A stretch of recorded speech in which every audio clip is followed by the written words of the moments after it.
పోలవరం నుంచి బనకచెర్ల రిజర్వాయర్కి మళ్లించి అక్కడి నుంచి మనం చూస్తే గనక రాయలసీమ, నెల్లూరు, ప్రకాశం ఈ జిల్లాలకు ఈ నీళ్ళని మళ్లించే ప్రయత్నం అన్నమాట. అంటే గోదావరి నుంచి కృష్ణాకు, కృష్ణా నుంచి పెన్నాకు ఈ నీళ్లను మళ్లించి అక్కడ నీళ్లు తక్కువ ఉన్నాయో ఆ ప్రాంతాలకి, ముఖ్యంగా ఇలా చేయటం వల్ల ఆంధ్రప్రదేశ్ వాదన ఏంటంటే ఫ్లడ్ కంట్రోల్లో ఉంటుంది, ఇరిగేషన్ బెటర్గా ఉంటుంది, ఇండస్ట్రియల్ నీడ్స్ కానీ పంట సాగు కానీ బాగుంటుంది, డ్రింకింగ్ వాటర్ కూడా బెటర్గా ఉంటుందని చెప్పి ఏపీ అనుకుంటుంది అనమాట. దీనివల్ల దాదాపు ఆంధ్రప్రదేశ్లో 7 లక్షల ఎకరాలకు పైగా కొత్తగా సాగులోకి వచ్చే అవకాశం ఉంది.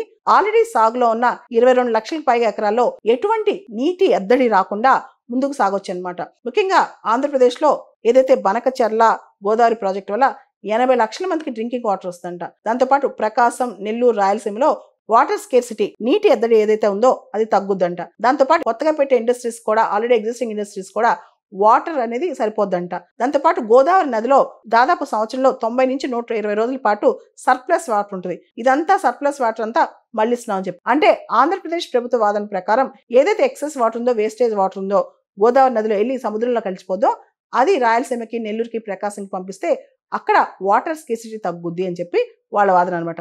దీనికి తెలంగాణ ప్రభుత్వం పూర్తి స్థాయిలో అభ్యంతరం తెలుపుతుంది. దీనికి సంబంధించి తెలంగాణ ప్రభుత్వం జలశక్తి మంత్రిత్వ శాఖకి, ఎన్విరాన్మెంటల్ మినిస్ట్రీకి ఉత్తరాలు రాసింది. ఈ ప్రాజెక్ట్కి ఆంధ్రాకి అప్రూవల్ ఇవ్వద్దని చెప్పి